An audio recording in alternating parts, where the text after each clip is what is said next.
Je ne sais pas combien de personnes ont séjourné dans ce motel avant moi. Et pour être honnête, je ne suis pas sûr qu'elles aient jamais existé. Je ne sais pas non plus à quelle fréquence il apparaît. Une fois par an, une fois par décennie, ou seulement lorsque quelqu'un est vraiment malchanceux. Mais je sais une chose, si vous voyez un vieux panneau défraîchi avec les mots « motel » indiquant une route secondaire que vous n'avez jamais empruntée, ne tournez pas. Il y a toujours quelque chose de troublant sur une route de nuit, surtout si vous ne conduisez pas sur une autoroute urbaine bien éclairée, mais sur des autoroutes inter-États perdues entre les États où il n'y a que l'obscurité des deux côtés et où les phares de la voiture ne déchirent qu'un étroit couloir d'asphalte craquelé dans cette obscurité sans fin. On a l'impression d'être seul au monde, qu'il n'y a pas de lieu familier derrière soi, qu'il n'y a pas une seule âme vivante autour de soi. Dans ces moments-là, même votre propre reflet dans le rétroviseur vous semble étranger, comme si quelqu'un d'autre était assis derrière vous, invisible dans l'obscurité de l'habitacle. J'ai l'habitude de voyager sur de longues distances, mon travail m'obligeant souvent à parcourir des centaines de kilomètres à travers le pays, et je ne me suis donc jamais trop inquiété de dormir pour la nuit, sachant qu'il y a toujours un motel quelque part devant moi, s'il me suffit de tourner au bon endroit. Mais cette fois-ci, c'était différent. La carte indiquait qu'il me restait encore au moins 40 miles à parcourir jusqu'à la ville la plus proche. L'essence fondait plus vite que prévu et la fatigue pesait lourdement sur mes épaules, me faisant fermer les yeux, même à pleine vitesse. Aussi, lorsque j'aperçus un vieux panneau routier portant l'inscription défraîchie « Motel » indiquant un virage étroit à l'écart de la route principale, la décision fut prise d'elle-même. Je tournai sans hésiter. Le motel se tenait seul, perdu dans ce terrain vague, comme s'il avait été construit une fois puis oublié. Son unique enseigne au néon, dont seules quelques lettres clignotaient, éclairait à peine le parking devant l'entrée. Le bâtiment avait l'air vieux, mais pas abandonné, comme s'il était là depuis très longtemps, ayant survécu à tous ses habitants, à tous les événements qui s'étaient déroulés autour de lui, et même à l'autoroute elle-même qui était peut-être passée tout près mais qui avait fini par changer de direction, laissant cet endroit sur le bas-côté de la réalité. Lorsque j'ai éteint le moteur, le monde semblait être entravé par un silence oppressant. Il n'y avait même pas les bruits nocturnes habituels des insectes ou du vent, seulement le ronronnement électrique lointain des néons au-dessus de l'entrée. Je suis sorti de la voiture, étiré par de longues heures de route, et j'ai marché jusqu'à l'entrée en essayant d'ignorer la sensation désagréable dans mon estomac que mon instinct m'envoyait comme un avertissement invisible. La porte s'ouvrit facilement et l'endroit sentait les désodorisants bon marché, le vieux bois et un léger soupçon d'humidité, comme si le bâtiment avait progressivement absorbé toute l'histoire de cet endroit. Derrière le bureau se tenait le réceptionniste, un homme âgé vêtu d'une veste brune usée, assis sur une chaise qui semblait aussi vieille que lui. Il a levé les yeux vers moi, léger, larmoyant, un peu trop vide, et m'a souri. Il a prononcé une seule phrase qui m'a immédiatement fait sentir que quelque chose n'allait pas. « Vous avez déjà séjourné ici, il y a longtemps ». Je suis resté figé un instant, ne comprenant pas ce qu'il venait de dire. Mon cœur s'est figé dans ma poitrine, puis s'est mis à battre plus vite, comme s'il essayait d'échapper à l'étrange sensation qui était apparue dans mon estomac. Ces paroles n'avaient aucun sens. Je n'étais jamais venu à cet endroit auparavant. Je ne pouvais pas être ici. Ce n'était pas la première fois que j'empruntais cette route, mais ce motel ne figurait pas sur la liste de ceux où j'avais séjourné. Et pourtant, quelque chose dans cet endroit, les odeurs, la façon dont la lumière des vieilles lampes tombait sur le parquet craquelé, me donnait une étrange impression de déjà-vu. Vous devez me confondre avec quelqu'un d'autre, dis-je en sortant mon portefeuille de ma poche pour payer la chambre. Le réceptionniste n'a pas répondu tout de suite, il a juste penché la tête comme pour m'observer de plus près. Puis, après quelques hésitations, il a sorti de sous le comptoir un vieux livre d'enregistrement usé. Il semblait avoir été conservé pendant des décennies. La reliure en cuir noir était craquelée, les pages jaunies par le temps et les inscriptions étaient faites avec des encres différentes, à certains endroits complètement effacés. Il l'ouvrit lentement quelque part au milieu et passa son doigt le long de la liste des noms. Puis il a tapoté légèrement sur l'une des lignes. Je me suis approché et mon estomac s'est à nouveau serré de peur froide. Mon nom y figurait. Andrew Parker, écrit à l'encre, daté d'il y a 4 ans. Je pris une profonde inspiration, essayant de trouver une explication rationnelle. Quelqu'un d'autre portant le même nom, mais la colonne avec le numéro du permis de conduire était mon permis, mes coordonnées. Ma main s'est glissée dans la poche de ma veste pour en sortir une carte en plastique et lorsque j'ai regardé les chiffres qui y figuraient, je me suis senti malade. Ils correspondaient parfaitement. Ce n'était pas une simple coïncidence. Il s'agissait de mon enregistrement dans ce motel il y a 4 ans. Je ne m'en souvenais pas. Je ne m'en souvenais pas du tout. Pendant ce temps, la réceptionniste continuait à me regarder avec le même air indifférent, à peine intéressé, comme si elle attendait que je me souvienne. J'avais la bouche sèche et mon cerveau cherchait frénétiquement une explication. Peut-être s'agissait-il d'une mauvaise blague. Peut-être Peut-être que quelqu'un avait utilisé mes données, mais pourquoi? Et pourquoi avais-je ce sentiment obsessionnel de familiarité avec l'endroit, alors que j'étais sûr de ne jamais y être venu auparavant? Mes doigts ont serré la carte d'identité si fort que mes jointures sont devenues blanches. Et si j'étais vraiment venu ici auparavant? Mais alors, pourquoi ne m'en souviens-je pas? Je sentis un frisson me parcourir l'échine et, essayant de contrôler le tremblement de mes mains, je fis un signe de tête à la réceptionniste, pris la clé de la chambre et me dirigeai rapidement vers le couloir, le laissant derrière moi, ne voulant pas poser d'autres questions. Mais alors que je m'apprêtais à entrer dans ma chambre, j'ai remarqué quelque chose du coin de l'œil. Sur le mur, à côté de la porte, dans une rangée de vieilles photos délavées des clients du motel, il y avait une photo de moi, debout devant la même porte, dans le même couloir. Mais je ne me souvenais pas qu'elle avait été prise. Et je ne me souvenais pas d'être ici. Le sentiment d'injustice de cet endroit grandissait à chaque seconde. Et je ne savais pas que le pire était à venir. Je me tenais devant la porte de ma chambre d'hôtel, fixant toujours la photographie en noir et blanc, délavée par le temps, accrochée au mur, essayant de trouver une explication à ce que je voyais. C'était moi, indubitablement moi, le même visage, les mêmes traits, même les vêtements ressemblaient à ceux que j'avais portés il y a quelques années, même si je ne me souvenais pas exactement de la date. Mais ce n'était pas le plus important, il y avait quelque chose d'étrange dans les yeux de la personne qui se tenait sur la photo, quelque chose de totalement inconnu, une sorte de vide qui me faisait ressentir un rejet étrange, presque inconscient, comme lorsque vous regardez votre propre reflet, mais qu'il ne se comporte pas comme il le devrait. Mon cœur battait quelque part dans ma gorge, et l'anxiété froide et moite que j'essayais d'étouffer par des explications rationnelles ne faisait que croître, s'infiltrant dans mon cerveau comme l'encre s'étend sur le papier. Je pris une grande inspiration, détournai le regard de la photo et insérai la clé dans le trou de la serrure, la tournai lorsque j'entendis un léger déclic et poussai la porte, essayant de ne pas penser au fait que quelque chose ne tournait pas rond dans ce motel. La chambre était ordinaire et c'est justement cette banalité qui me rendit encore plus méfiant. À l'intérieur, tout ressemblait à ce que l'on trouve dans un vieux motel bon marché. Des murs pâles fissurés dans les coins, de lourds rideaux vert foncé couvrant une fenêtre qui donnait probablement sur une cour ou un parking.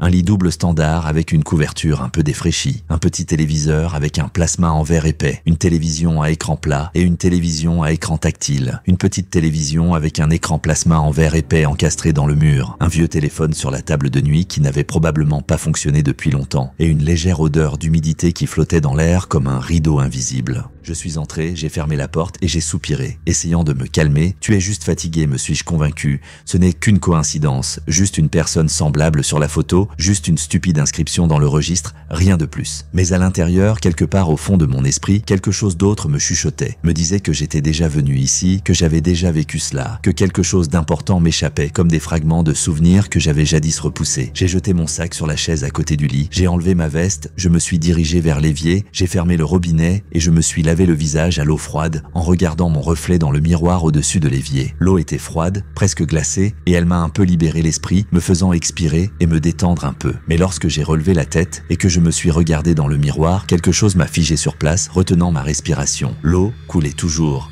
Mais le son était étrange, étouffé, comme s'il ne provenait pas du lavabo, mais d'un autre endroit. J'ai tourné la tête prudemment et j'ai vu quelque chose bouger derrière le rideau de la salle de bain. C'était à peine perceptible, un très léger mouvement, comme si quelque chose bougeait, respirait, attendait derrière le tissu fin. J'ai senti une sueur froide couler dans mon dos et pendant une seconde, le monde entier s'est figé. Je suis resté là, à fixer cette mince barrière entre moi et ce qui se cachait derrière en essayant de ne pas bouger, de ne pas me trahir. Je me suis dit que c'était peut-être le vent, mais les fenêtres de la pièce étaient fermées. C'est peut-être mon imagination, me disais-je, mais alors, pourquoi les plis du rideau continuaient-ils à bouger ? Je fis un pas en arrière, sentant mon cœur battre dans ma poitrine si fort qu'il semblait s'entendre même à travers les murs, et j'allais me tourner vers la sortie quand le robinet se mit à tourner tout seul. Je pouvais clairement voir la poignée métallique tourner lentement, et le bruit de l'eau s'est arrêté, laissant derrière lui un silence qui était encore pire que n'importe quel bruit. Je n'ai pas crié, je ne me suis pas élancé, j'ai juste reculé d'un pas comme par instinct, en gardant les yeux sur le rideau, puis j'ai fait quelque chose que personne dans les films d'horreur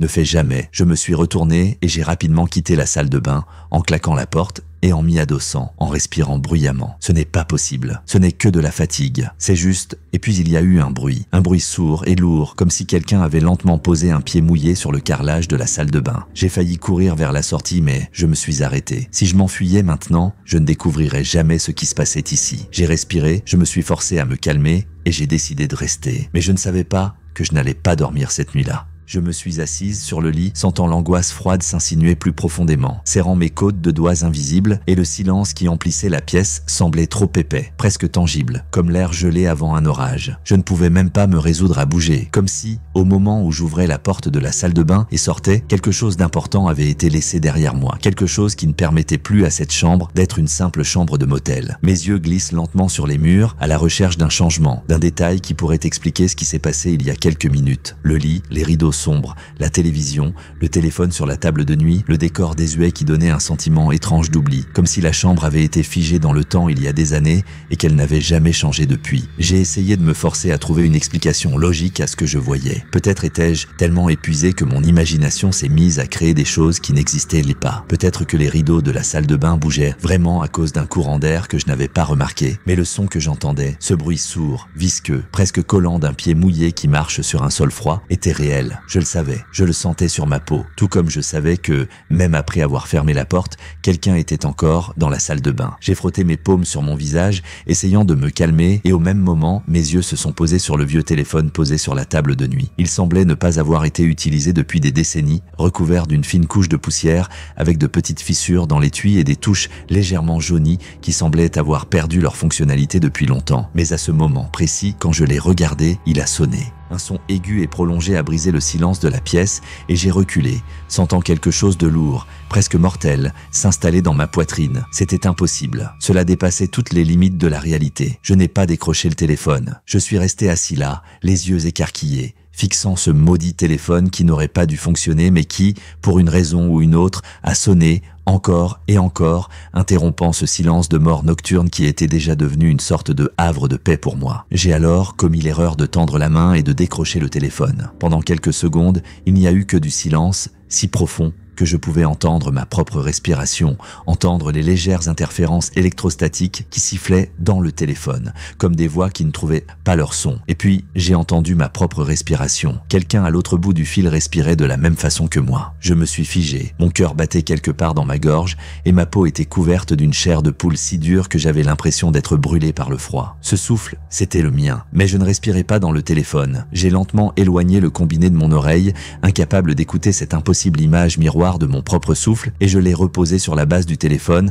après quoi l'appel s'est immédiatement arrêté, laissant derrière lui un silence si lourd que j'ai soudain senti mes mains se mettre à trembler. Je ne voulais pas rester ici plus longtemps. Je suis sorti du lit et me suis précipité vers la porte, mais lorsque ma main a touché la poignée métallique froide, je me suis arrêté, parce qu'à l'extérieur de la porte, j'ai entendu des pas, lents, lourds, comme si quelqu'un était transporté dans la structure même du bâtiment, comme s'ils provenaient non pas du couloir, mais des murs eux-mêmes, du sol même sous mes pieds, des poutres en bois qui soutenaient ce motel. Je suis resté là, figé, essayant de ne même pas respirer, et j'ai écouté les pas s'approcher lentement, passant juste sous ma chambre. Ce motel, il est vivant. Je m'éloignais de la porte d'un bond, essayant de trouver une certaine rationalité à ce qui se passait, mais tout indiquait une chose évidente, je n'étais pas seul, et ce qui était ici avec moi ne voulait pas que je parte. Je suis retourné dans la pièce, cherchant frénétiquement une issue, la fenêtre. Oui, je pouvais sortir par la fenêtre. J'ai ouvert d'un coup sec les lourds rideaux sombres et je me suis figé. Au lieu d'un parking ou d'une cour sombre, c'est une autre fenêtre qui m'accueille derrière la vitre. Je l'ai fixée, n'en croyant pas mes yeux, car là, dans l'autre pièce, juste en face de moi, il y avait moi. Je me tenais là, de l'autre côté de la vitre,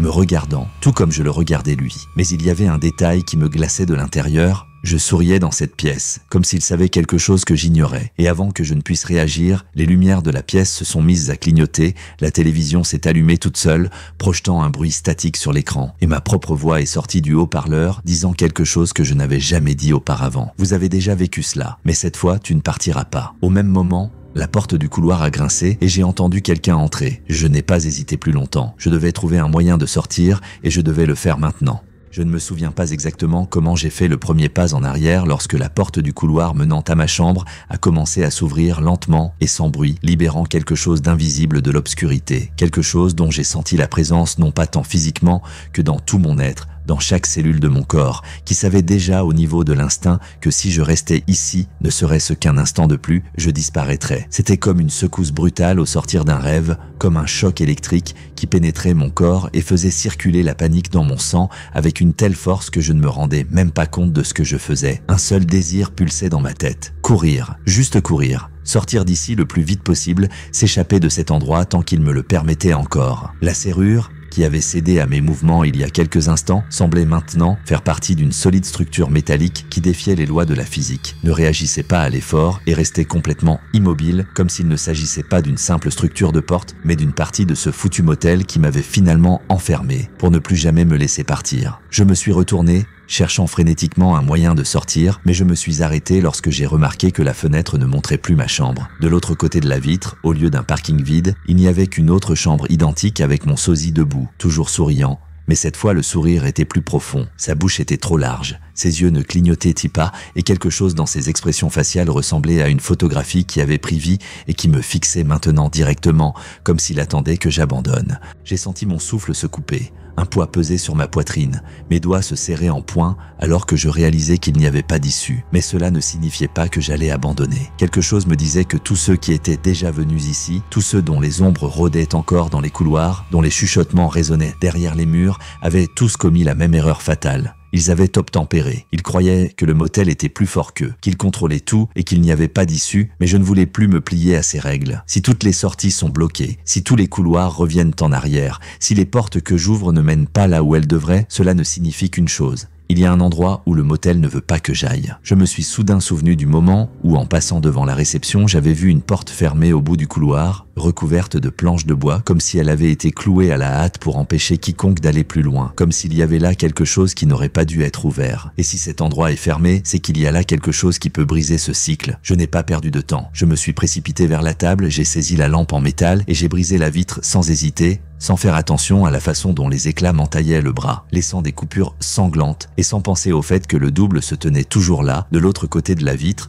ne souriant plus, se contentant de regarder, silencieusement, sans émotion, me regardant, comme s'il savait ce que j'allais faire ensuite, mais n'allait pas m'en empêcher. J'ai sauté dans l'obscurité de la nuit, heurtant douloureusement le sol, mais je ne me suis même pas arrêté. Je me suis relevé, j'ai titubé, j'ai pris une grande inspiration et j'ai couru en avant, ne sachant qu'une chose, je devais atteindre cette aile du bâtiment, la partie du motel qu'il ne voulait pas que je voie.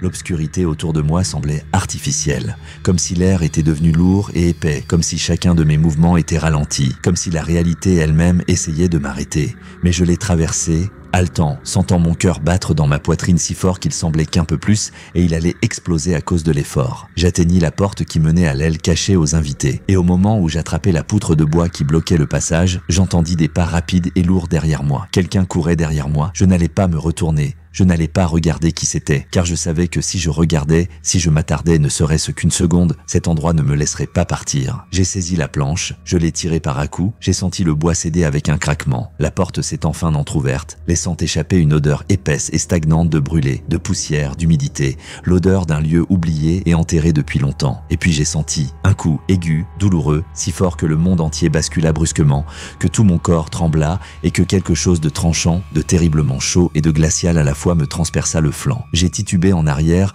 sans réaliser immédiatement ce qui s'était passé, mais lorsque j'ai baissé les yeux, j'ai vu du sang sombre et épais suinter dessous ma veste, à travers le tissu déchiré, à travers des ruisseaux, et il se tenait devant moi, l'administrateur, avec la même expression indifférente, froide et vide sur son visage, serrant toujours dans sa main un vieux couteau rouillé recouvert de patine noire, comme si cela faisait partie de son travail, comme si ce n'était pas la première fois qu'il faisait cela. Tu n'aurais pas dû venir ici. La voix semblait sourde, déformée, comme si des dizaines de personnes parlaient en même temps, mélangeant les mots en quelque chose de faux, d'étranger, d'horrible. Mais je n'écoutais plus. J'ai fait un dernier saut avec mes dernières forces, malgré la douleur, malgré tout ce qui me retenait ici, tout ce qui essayait de m'arrêter, et j'ai arraché la dernière poutre, ouvrant la porte sur les ténèbres. Je suis tombé à l'intérieur, aspiré par la noirceur, et le motel s'est figé. Je suis tombé dans l'obscurité et pendant une seconde, j'ai eu l'impression d'être entraîné dans un vide sans fond, dans l'absence d'espace, de temps, de pensée, dans quelque chose qui existait en dehors du monde, en dehors de la logique, en dehors de tout ce que je connaissais et de tout ce que je comprenais. Puis j'ai heurté le sol froid, ma poitrine s'est serrée de douleur et j'ai inspiré brusquement, comme si j'avais été ramené à la réalité, forcé de retrouver la sensation de mon corps, le sang qui coulait encore de ma blessure et l'horreur qui n'avait plus de visage, seulement une présence,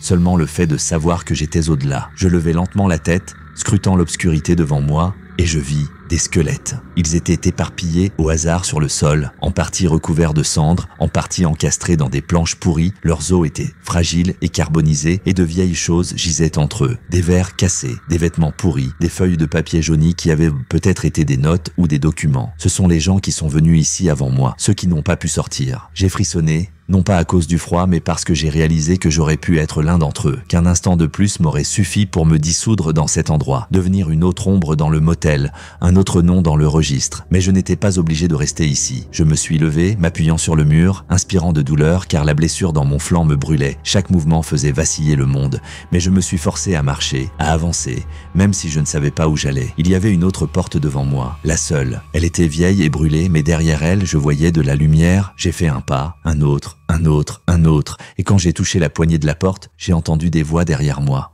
Pas un, pas deux, beaucoup. Ne partez pas. Ils chuchotaient, ils criaient, suppliant. Tu l'as déjà fait, tu reviendras. Personne ne part, mais je n'ai pas écouté. J'ai ouvert la porte d'un coup sec et le motel a disparu. Je me suis réveillé sur le bord de la route, juste à côté de ma voiture. La nuit semblait normale. Le ciel s'étendait comme une couverture sombre au-dessus de l'autoroute. Les voitures passaient, les phares se découpaient sur l'obscurité. Le monde semblait tout à fait normal. Mais je me souvenais de tout. Je me souvenais de chaque instant, de chaque bruit, de chaque regard horrifié du sosie derrière la fenêtre, de chaque murmure derrière la porte, de chaque os sous mes pieds. J'ai soulevé ma chemise, la blessure était là. Elle était bien réelle. J'ai regardé autour de moi. Il n'y avait pas de motel, juste un terrain vide, envahi par la végétation qui semblait l'être depuis des années. Mais en m'approchant, entre les mauvaises herbes, dans la terre sèche et craquelée, j'ai remarqué quelque chose de noir, de petit, à moitié enfoui dans la poussière. Je me suis penché. C'était un vieux livre d'or. Je l'ai ouvert avec soin. Mon nom y était encore. Et en dessous, un nouveau était déjà apparu. Quelqu'un viendra ici après moi. Et le motel attendra.